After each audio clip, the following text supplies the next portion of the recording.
Good day, everyone. And we are so grateful to Atmashraddhanandaji Maharaj ji to kindly agree speaking to us on such a short notice on introduction of Sri Bhagavad Gita. And he has spoken to us earlier. We were mesmerized by his clear exposition and such a profound nature of his talk. And we are lucky to have his Sanidhya once again. And without much ado, we are also Facebook live streaming simultaneously, so the people can join through Facebook also. And without much ado, I would request our Minister in charge, Udarnaji Maharaj ji, to kindly speak a few words.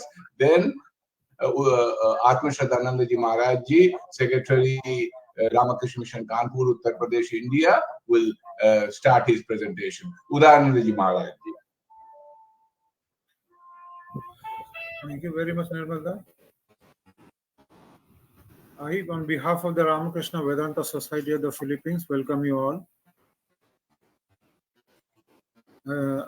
You see, day by day, I'm seeing number of audiences coming down, but nevertheless, we will keep on trying. And we have picked up this subject, Gita, because Gita is a very much popular text here also in Philippines. People are very much interested in knowing about Gita. So we decided to have a detailed introduction from different point of view, from different renowned personalities, renowned speakers, so that they will talk on Gita, and it will be easier for people to understand. Many people are a little shy to join, but for them, we are recording all these talks and putting that in the YouTube for them to listen. So I hope all our efforts will bear fruit, and it will be very helpful to all of you. So we are also very grateful to Revered Atmashraddhanandaji for kindly accepting our request to speak. We are really, really very grateful.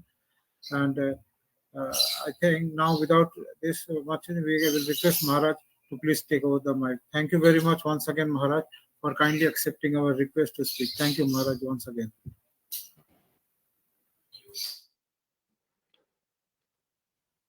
Shall I begin? Please. Yes, Maharaj. Please. So thank you, Udaranji Maharaj, and thank you, Nirmal Babu, for the introduction and the invitation. I'm glad to share some moments, some reflections, some thoughts with you. So before I begin, I shall recite the traditional verses which are called the Dhyana Shloka of the Bhagavad Gita. This describes the Bhagavad Gita itself. I shall also try to read out its meaning later on. Before we begin the proper study of the Gita, generally this shloka is recited. Om Parthaya Pratibodhita Bhagavata Narayanena Swayam Vyasena Gratitam Purana Munina Madhye Mahabharatam Advaitam Britavarishinim Bhagavatim Ashtadashadhyayinim Ambahatvam Anusandathami Bhagavad Gita Bhavadveshini. Before we read out its meaning, let me also recite a verse in invocation of Thakur Swamiji. Om Jananim Saradam Devim Ramakrishnam Jagadgurum Padapadme Tayo Shritva Pranamami Muhurmuhu Namah Shri Yatirajaya Vivekananda Suraye Satchit Sukha Swarupaya Swamine Tapaharine. We are here to spend some valuable moments associating with and thinking about the message of the Bhagavad Gita as part of the introduction to Bhagavad Gita series by the Vedanta Society of Manila or Philippines. I'm glad that such a move has been thought of, and it's doing well. It's being received very well. Obviously, the Bhagavad Gita is a name which most of us have heard. Even those who are not the adherents or followers of the Sanatana Dharma or eternal religion or what we call as Hinduism, to them also Bhagavad Gita has attracted for a very long time. And it attracts their hearts. Many of them in their private practice, they try to follow the message of the Gita because it is very universal and very highly applicable. As I said in the beginning, we have started this talk by reciting a verse from the in praise of the Bhagavad Gita called the Dhyana Shloka, the meditation verse of the Bhagavad Gita. It says, Om Parthaya Pratibodhitam. Just now I recited. Its meaning is, O Mother, O Bhagavad Gita, I meditate upon you, the Supreme Goddess, showering the nectar of non-duality, the destroyer of rebirth. Having 18 chapters incorporated in the Mahabharata by the ancient sage Vyasa, with which Partha was enlightened by the Lord Narayana himself. So this is the verse which also defines, which describes the Bhagavad Gita. We find here two things. First, that it is part of the Mahabharata. Mahabharata, as you know, is the biggest and the largest poem in the world. It has got more than 1 lakh verses or 1 lakh verses. In that, it is part of the Bhishma Parva, and it has been it is believed that Vyasa, who composed or who put the Mahabharata together, the sage Vyasa, he placed the Bhagavad Gita in this form.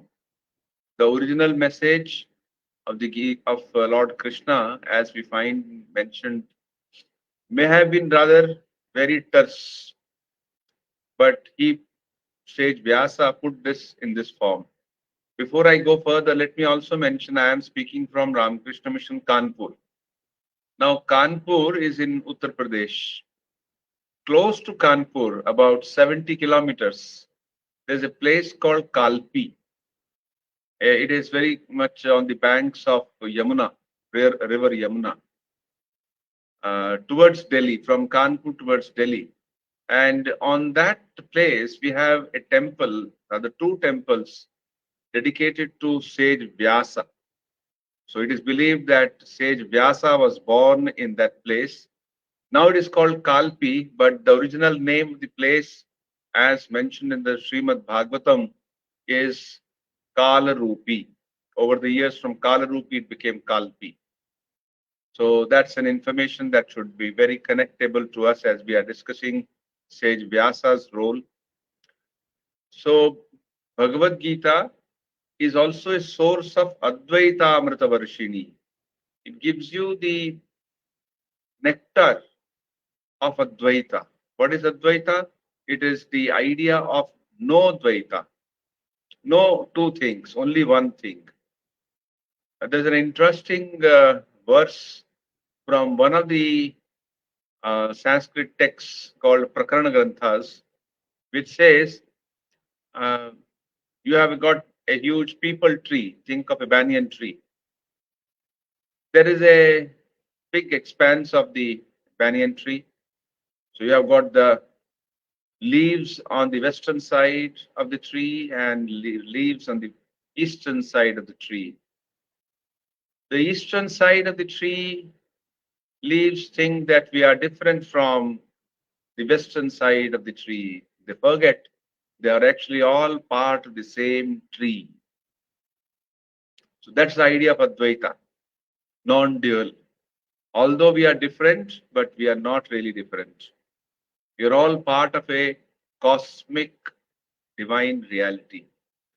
Because of this differentiation, discrimination, and breaking up our understanding about each other, we develop all kinds of things which are unpleasant, which are bitter, which are troublesome, which are full of pain.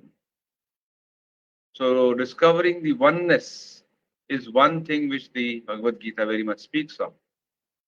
As a part of introduction to the Gita, let me mention this.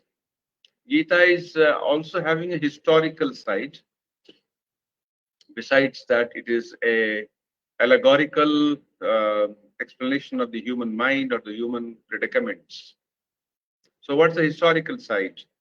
The historical side is that the Bhagavad Gita was delivered as part of the famous war, the Mahabharata war.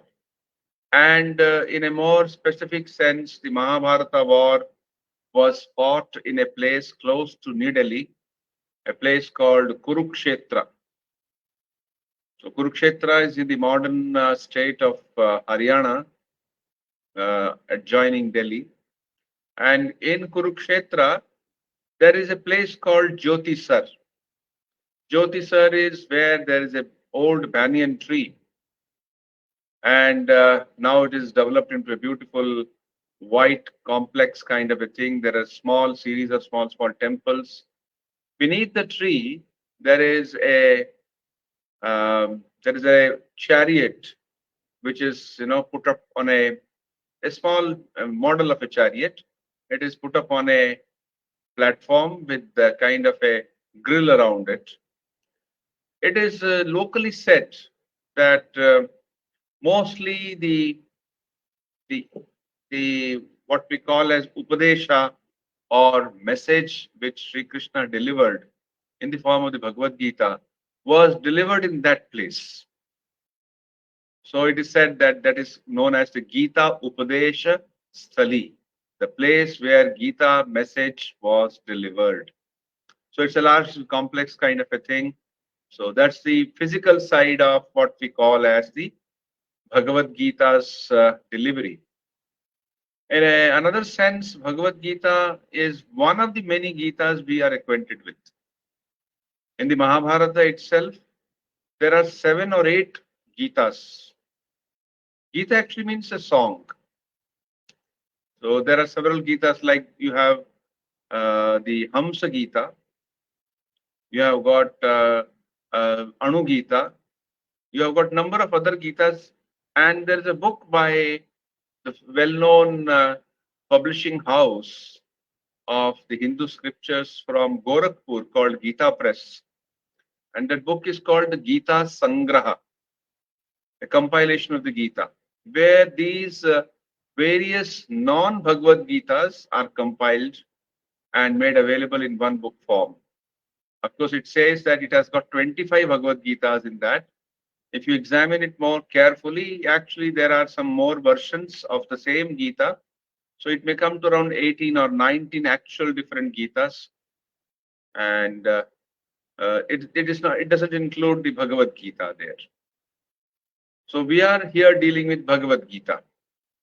We are not going into the details of other Bhagavad Gitas or other Gitas. Bhagavad Gita is the song delivered by Bhagavan, Bhagavad Gita. So Bhagavan is the Ishvara, is God himself.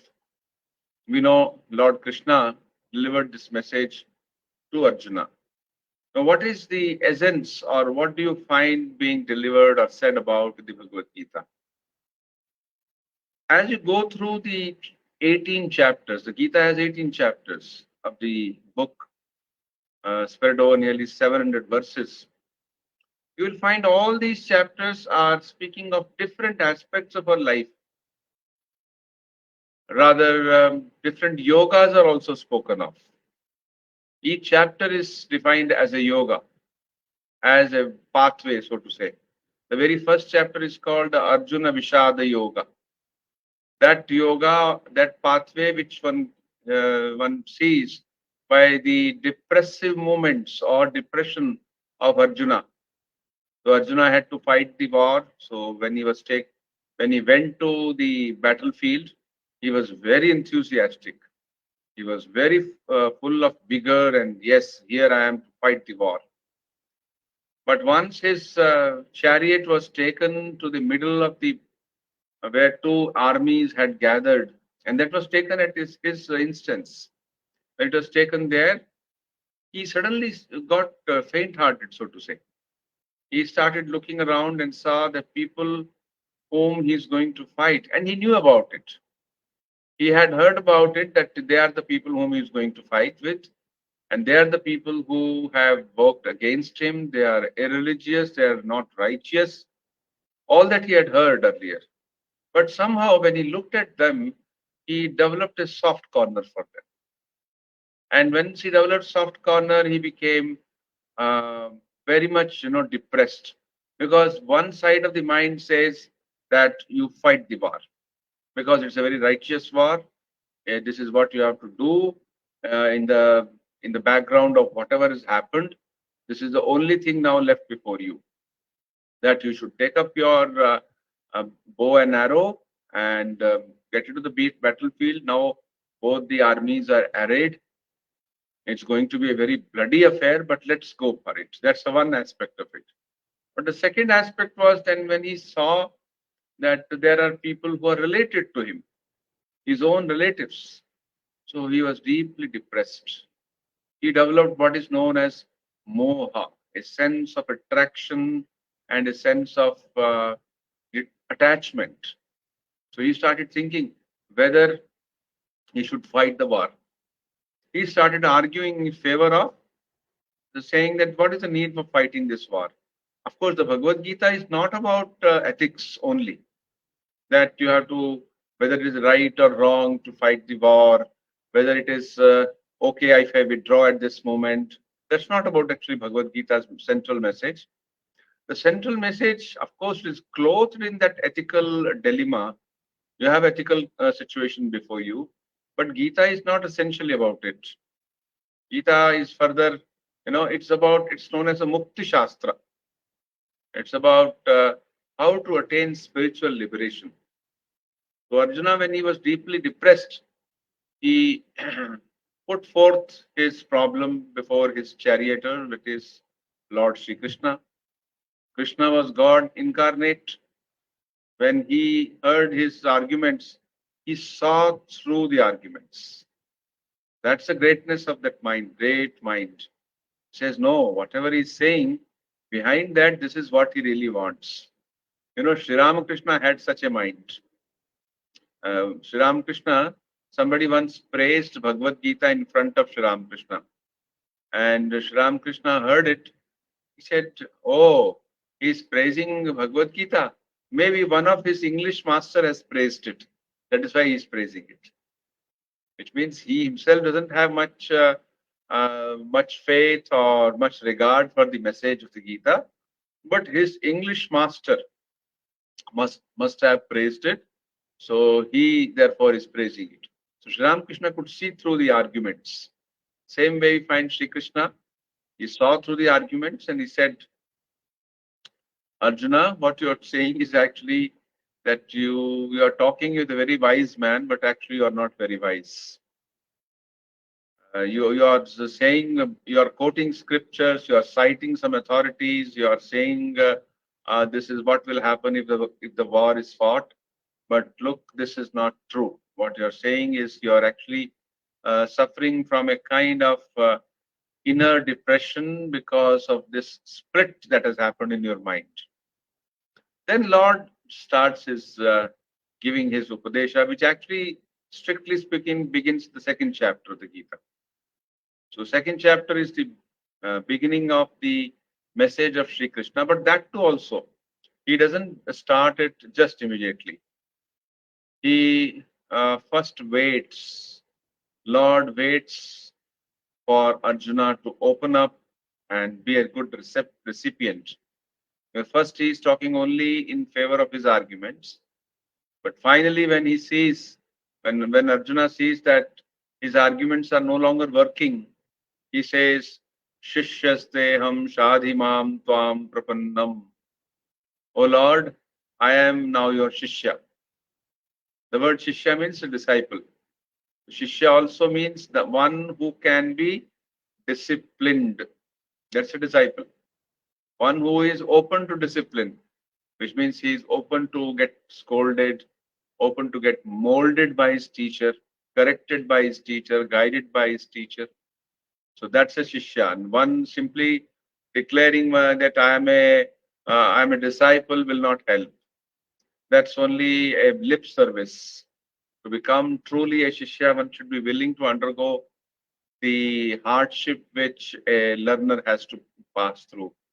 So once he says this, Shishyasteham shadimam tvam prapannam. Shadi means that you please now correct me, you please take care of what I am, that I don't make a mistake. You can correct me, you can scold me, you can chastise me. Then Sri Krishna begins the teaching. He first smiles at him and he says, from where did you get this kind of understanding of life that you should be so depressed? He reminds him of his divine nature.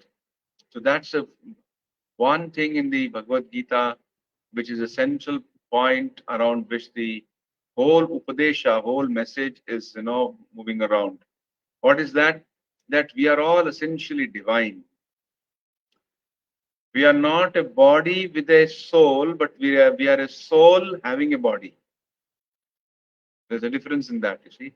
When I am a soul, which means I am divine, I am the Atman, but I have a body like this. So this is one point which comes to us from different perspectives. From the perspective of what is right and wrong, sense of duty, sense of performing our actions with a right attitude, and then what is bhakti, how we develop a deep sense of love and devotion for the Lord, or what is jnana, which means knowledge, what is our real nature and what's the real nature of the Lord. When we are able to put all these things together, then we find the Bhagavad Gita is dealing with every aspect very well. And the last chapter of the Gita, we find that Sri Krishna goes to a very broad aspect of life itself, and finally says that now since you are sarva dharman parityajya mamekam sharanam praja. Now you're trying various ways, but suppose you find that you are not able to proceed, you are not able to say that you are going to suffer, you are going to fall in different ways. If you find it's not easy for you, then come here. I am there to save you or to take you on the right path. In fact, one of the very senior monks once had this issue. He asked that when Sri Krishna says, Sarva dharman parityajya mamekam sharanam vraja, give up all other paths or religions and take refuge in me. Is it a kind of saying that you kind of get converted into my way? So that was what was put before him. Then to which he said, it was asked to a very senior monk, and he replied, look, if you say that it is the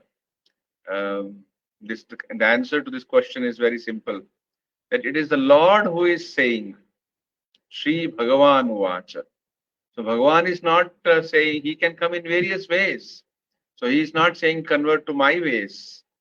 He says it is the God himself, the Bhagavan himself, who has assumed different forms. So take refuge in whichever form you want to take. In whichever way you want to worship God, in whichever way you want to reach the highest goal, you just try to be established in that. So that's how that philosophical query was, solved by the senior Swamiji.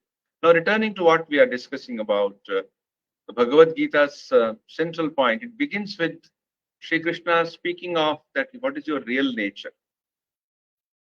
So we all of us have got a swabhava, our nature, our temperament. Some people are very sweet by temperament. Some are harsh by temperament.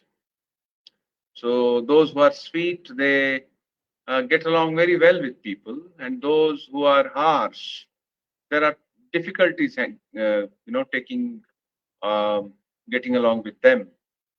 So is this what Sri Krishna is speaking about when he says that this is your swabhava? No, this is not swabhava. This is a secondary swabhava. This is a secondary nature. What is the primary nature of every human being? The primary nature of every human being is that he is not body, he is not mind, he is not even the life force. He is the basis of all the three. What is the basis? The basis is the divine ground of our being. The divine ground of our being is called in Sanskrit in various ways. For example, we use the word Brahman. That means we are speaking of our own divine ground. Or we say Atman. Or we say Tattvam. Or we say Chaitanyam. These are different names for the same principle. So what's the principle? That Brahman means that which is very huge. So suppose there is a child, he goes to see an elephant. He is seeing it for the first time. And he says, the child is asked later on, child, did you see the animal which you had gone to see? Elephant. How big was it? So he just raises his, unfolds his hands on both sides and says, it's so big, it is so big. Something like that. Brahman is something so big, so big. Actually, it is not in terms of size that we are speaking of. It is only to say that which is all pervasive. That's our real nature. That's our real ground on which all of us are having the same divine spirit present in all of us. And Sri Krishna says that just as we wear clothes and the clothes become old, we find some hole has come up, they become loosened up, they have lost their sheen, they become not much usable. Despite so much of care and repair, they can no longer be worn. We just discard them out. Human body is like that. He says, Vasam jijidna nyatha vihaya. So it becomes old. It's like a cloth becoming old, developing holes, developing issues with its texture. So likewise, the body becomes old. And then one day we just discard it off. But what happens then? He said, you wear a new clothes. Can it be that I will not wear any clothes further? Well, that's wonderful. Sri Krishna says that's the purpose of life, which means you are seeking mukti, freedom. You are seeking liberation. If you are seeking liberation, then you will have to pass through all those steps which lead to some liberation, which means basically you purify the mind. You free the mind from anger, greed, jealousy, lust, and all the human weaknesses that we are aware of. And free yourself from all desires. Once you have freed yourself from all desires, you have freed from all the human weaknesses, then what remains with you is that you have your own divine nature clear to you. That's called mukti. But suppose mukti hasn't happened, then what happens? Sri Krishna says, then you go and take birth again. You restart your journey. Of course, whatever spiritual struggles you had done in this life, they are not lost. They go along with you. It's just like carrying forward in accounts. That you are left with some amount in the last financial year. So that account is now transferred to the present financial year. So same way, same amount, same way you had struggled in a particular way, you had attained some spiritual progress, you had understood the reality of life. So it's like a cumulative thing. Over the births after births, it happens. once a very interesting thing happened. There was a monk, and some people had gone to offer their respect to the monk, and there was a young lady with her child. The child was hardly 5 years old, and it was head was shaven. So the mother said, "Look, Swamiji, this is my child. He is actually stricken with cancer." And then, like any mother, she said, "Look, my child at this age, why should it be punished like that? Why should he be suffering from such a disease at this young age?" To which that Swamiji gave a very correct answer. He said, "Arey, the child's body is new. It's a small, little, beautiful body, but the jiva inside is old, which means he has carried forward whatever he had done in the previous birth, and which has manifested in the form of this disease. So we have to take care of whatever actions we do. So our actions bear our experiences, various experiences, whatever sufferings we undergo, whether they are physical suffering, whether they are mental suffering, psychological pains that we pass through. It is said that for every pain there should be a cause. In fact, every pleasure there's a cause too. So pain and pleasure have got a cause, and that cause is your own karma. So your karma has to be understood very clearly. This is one basic thing in the Bhagavad Gita spoken of again and again. And once you understand that this is the purpose of what this is how I have to handle my karma or my work, my activity, then how do you work then? It says you take up all your activity only as a spiritual discipline. Now we think spiritual discipline means meditation. Of course, meditation is a spiritual discipline, or worship, or singing bhajans. That's all a spiritual discipline. But any activity that you do can be and is a spiritual discipline. It depends on how you look at it, how do you handle it, with what attitude you approach that activity. So that becomes what we call as karma yoga. In the Bhagavad Gita, it comes, one of the verses comes, Yogina karma kurvanti sangam tyaktva atmashuddhaye. Yogina means those who are the karma yogis, those who have taken up work itself as a means for self-purification, as a sadhana.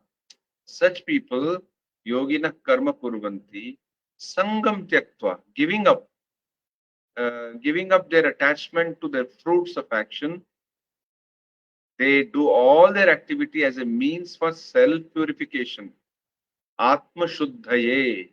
Atmashuddhaye means to purify their minds, to purify their body-mind complex, so to say. So whole life becomes a kind of purification process, purification machine we get into. So every little action we do, it becomes a sort of inner purification activity. So this is one thing you find in the Bhagavad Gita, that you do your work. Of course, take up the right work, not that you take up some immoral work or you take up something unwanted, something which will be harmful. No, it should be a good, acceptable, morally right work. And having accepted that is a duty, you do it as a worship, as an act of worship to the Lord. Or there's also method of not just this is the the method of the devotion. You think of the Lord and you think of your work as your worship and offer it to the Lord. Or there could be the way a person who is known as a jnani, he follows it. So he stands apart. He says all the nature is working. I am only a observer. So I don't take any results, good or bad. I leave both.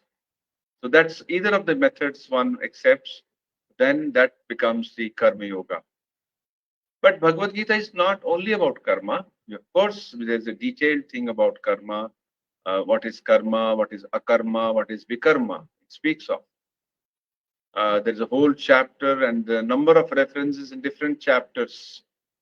But there is also in Bhagavad Gita, there's so much of reference about bhakti and so much reference about jnana and so much reference about meditation, how to meditate. The 6th chapter of the Gita, for instance, is mostly about how to meditate. So Bhagavad Gita's message is trying to cover, trying to take into itself almost all aspects of spiritual life.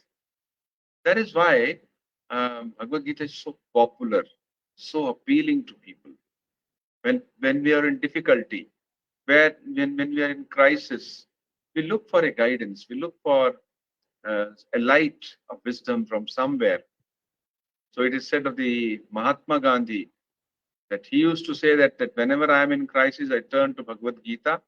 The Bhagavad Gita is like my mother, he would say. He said that I lost my mother when I was young, but this great source of wisdom has been a source of so much of solace to me. So it's true of most of the people who get attracted to Bhagavad Gita. You are in difficulty, you are in a crisis, you are trying to solve a perplexed situation. You go deeper. It's not just reading some self-help book will work. Sometimes it might, but then you have to go deeper. Go to those points which the Bhagavad Gita is referring to. It is referring to man's real nature, man's struggle to overcome his past tendencies, his desires, man trying to overcome his difficulties of life by accepting certain things and by changing a few things. So this mixture of the two, and also by meditation. He says trying to meditate, trying to withdraw the mind. That you also find the Bhagavad Gita. That you withdraw the mind, you close your eyes, you stand erect, and you sit very erect, and then try to close, and then try to bring your attention to the center of your consciousness, into the center of your heart, and try to focus there. And what of if my mind runs here and there? Again, it says, wherever yato nishcharati, tato niyame tat, atman sanstam manakritva na kinchita vichintaye. Wherever the mind may run. Some people say, in fact, all of us have got a problem. When we sit for meditation, the mind wanders. It goes in all types of directions. We just even can't imagine that when we sit for meditation, these thoughts will come to us. These memories will come to us, but they come. So what do? The Bhagavad Gita says, wherever it may go, whatever thoughts may come to you, don't lose your efforts. From there itself, go and bring your mind back into your inner being, Atma Sanstam Manakritva. There, this repeated practice, it is spoken of. And then Bhagavad Gita also speaks of how we should try to overcome our anger and how the anger is born. It also speaks of how a person can be happy in life. I'll refer to these two things. In the 2nd chapter of the Gita, describing the traits of a man of steady wisdom, Lord Krishna suddenly makes a kind of slight detour, and he says that a man who is constantly thinking of an object, he develops a deep sense of attachment to that object. Dhyayato vishayan pumsa sangasteshu pajayate. And that attachment leads to development of a desire to possess it, to have it. And when he starts to fulfill what he wants to have or desire, there is an obstacle, there is a hurdle, there is something which is not letting that happen. So there is a reaction from his own flow of desire. That reaction, he says, is called the power of anger. Anger is the desire which has taken the shape of another force called anger. It is the same desire. And once the anger, the reaction called anger is born in the mind, we forget what is right and wrong. We have heard many good things, but we forget for time being. There is a kind of a foggy understanding of everything, and the person can become violent. Then he may do something which is morally not correct, which is ethically unacceptable, but he takes it up. Why? Because he has been overcome by anger. So anger began with that deep thinking of something. We go on thinking of something and we develop a deep attachment to that. We develop asakti. You know, the word asakti in Hindi, there is a pun on the word asakti. They say, Jo aram se asakti hai, lekin ja nahi sakti. Which means it can easily come, but very difficult to go. So that's called asakti. So that kind of deep sense of attachment comes. We even don't know that we have developed that attachment. We only see its result. We see the anger, we see the violence, we see a person's morally incorrect actions, but actually it all starts with his attachment. It's deep-rooted sense of being one with that some object or something that leads to that. And then again in the same chapter we find Sri Krishna advising Raga Dvesha Viyuktaistu Vishayan Indrayeshcharan. A person can free himself from raga and dvesha, strong likes and dislikes. Then he can slowly move around in the objects of the world without getting much affected. The same, see, before we go further, we are speaking of dhyayato vishayan pumsaha. A person is constantly thinking of the vishayas. What is vishayas? Vishaya means the objects of senses. The senses enjoy things. Those things are called vishayas or objects. So a person keeps thinking of that, then naturally he develops a desire to possess them. This is a psychological fact. And you will all appreciate one thing, that our modern day industry, rather the advertisement industry, knows this very well. That is why first they make our attention fixed on what we call as our what object we want to have.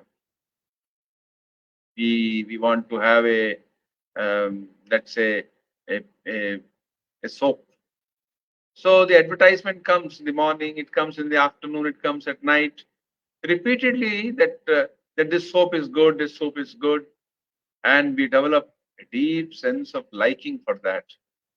And from liking, because we have been hearing about its greatness, and then from liking we develop a desire for that.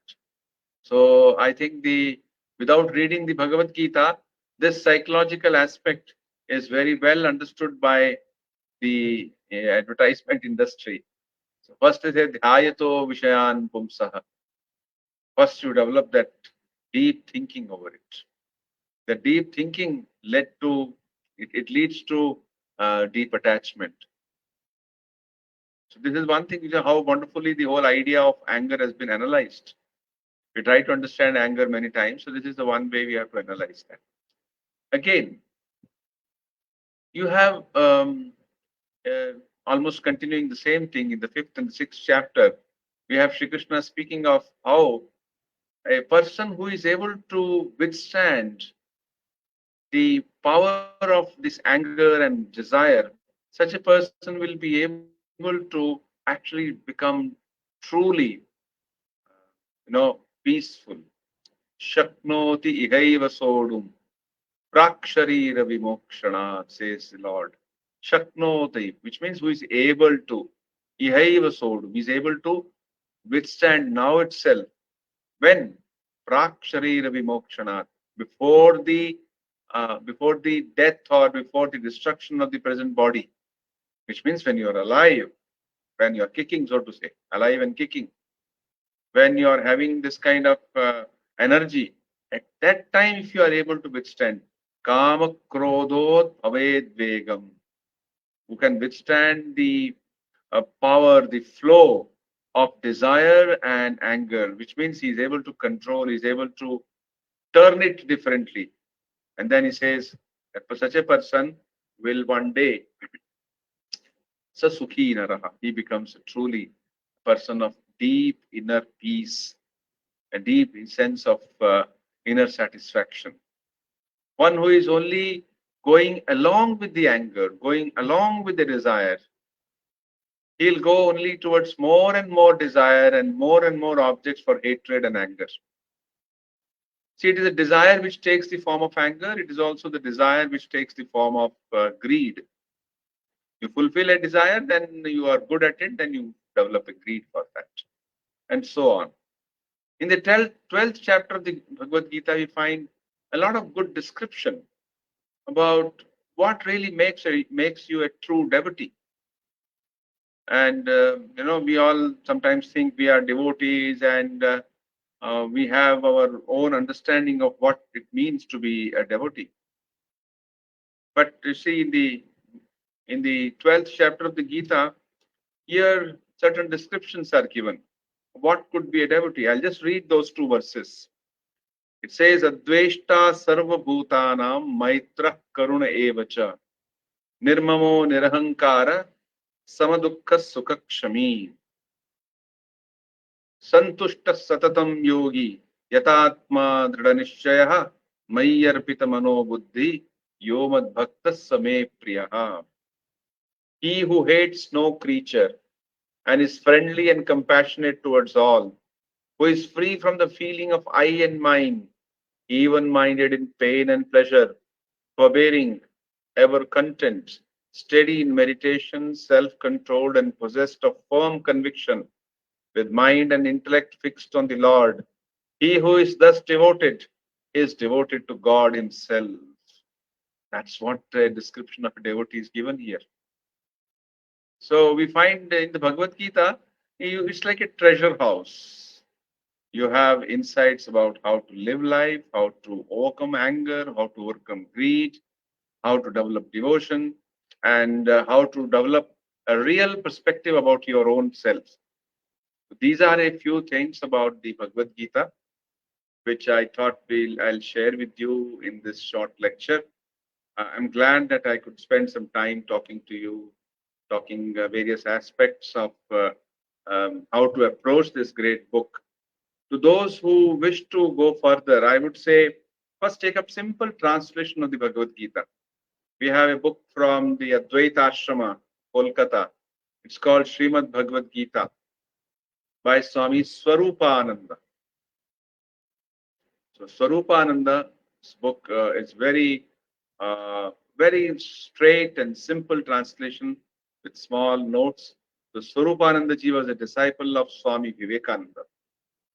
And Swarupanandaji was the first president of the Advaita Ashrama.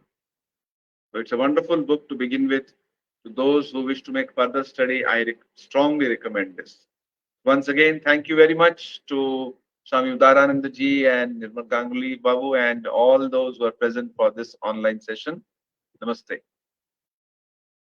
Thank you very much, Maharajji, for your very profound lecture. It will encourage us further to study Sri Bhagavad Gita better, and maybe people have some question. Mohanji, do you have any question? We have time for 2 questions. And I would like to mention Baneshanandaji from Berlin had joined. He has just left. And Leela Mayanandaji Maharajji also has joined. So, Mohanji, if you have any question, you are welcome to ask. Pranam Maharajji, thank you very much for this wonderful lecture. Can you explain a little more about liberation in the context About? Liberation? You mentioned Liberation in the context of detachment and meditation. So liberation or mukti,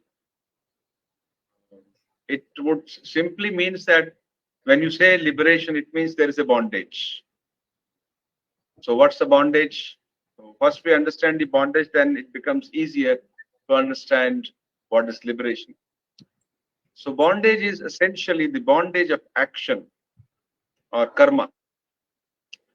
So how does the karma begin? Where do we go back? Why did we get the karma? If you look at it, there's a famous kind of a formula. It says avidya, kama, karma, karma, phala. So it begins with avidya. What is avidya? Avidya is non-understanding of our real nature, our real being, which is a divine spiritual being, which is complete in itself, which is free from all those things which give us pain, which give us misery, which give us temporary happiness. It is complete in itself. So that absence of that knowledge is called avidya. Avidya, calm. When we develop that kind of feeling that I don't have that. So then it leads to what we call as desire. Avidya leads to kama, which means desire. So desire leads to karma. To overcome any or to fulfill any desire, you have to have karma. And karma leads to karma phala. And karma phala leads to different births, experiences within the births. You have this whole idea is that it begins with ajnana. When you say that we are seeking mukti, you're actually trying to come out of the whole cycle. Begins with understanding our divine nature. So how do we do it? It is through either karma yoga, as Swamiji says, do this either by one or two or all of these and be free. So combine the karma yoga, combine the Raja yoga and bhakti yoga in your own life and try to come out. That's how we can look at mukti, my idea of mukti. That you become free from, no more karmas are left. Holy Mother Sarda Devi says, even if you have a desire for a simple batasa, you will be reborn. Which means there is some desire which says that you are incomplete. You still need something from outside. So you are reborn. So once we become free from that, then actually it is said we are already that. We are already muktas. But because of our own layer of samskaras on us, we are not able to come out of it. Thank you, Maharajji. Thanks very much, Maharajji, for your very profound answer and also very nice example. We have 2 to 3 minutes left for another question. So that time can be used if somebody is interested, but we have 2 to 3 minutes. Can I ask one question if it is okay? Sure, Mayurji, please. Yes. But brief. Yes. Pranam Maharaj, it's so nice to hear from you again. It's almost like nostalgic. Yes. So, Maharaj, I have a small question that Bhagavad Gita, how can we introduce to children at a very early stage? Because many times when we discuss Bhagavad Gita, many times we discuss profound concepts. But how can we introduce it to children at an early stage? Actually, there are a couple of books which have come up for. The other day I saw a book on the Bhagavad Gita for children. Somebody has tried to work on that. I'll look into its more details and send you across. So maybe you first begin with giving the idea of accepting equanimity. That's very important. That is, Bhagavad Gita actually very much speaks about equanimity. Samatvam yoga uchyate. So you have got the idea of samatva. So if suppose a person loses something or he gets something, he need not become so overexcited in either way. So this is one thing we can teach them.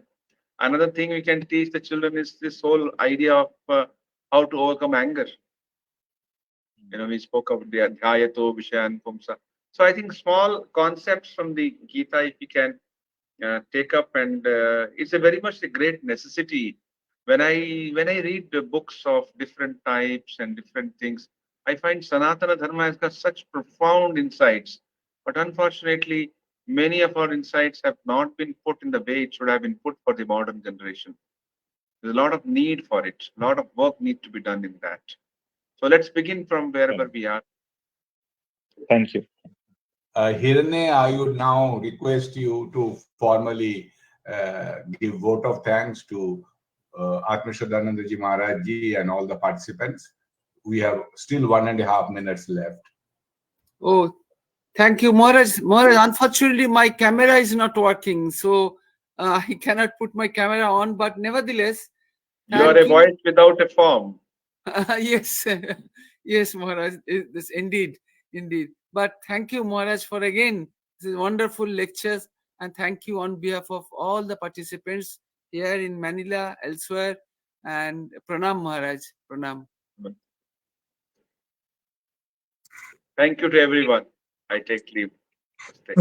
Namaste, Maharaj. Namaste. So please give me 30 seconds to end the recording, and then I come back to you for it. Pranam Maharaj. Namaste. Pranam Maharaj. It was an excellent discussion. Namaste. We feel that maybe we'll have one more opportunity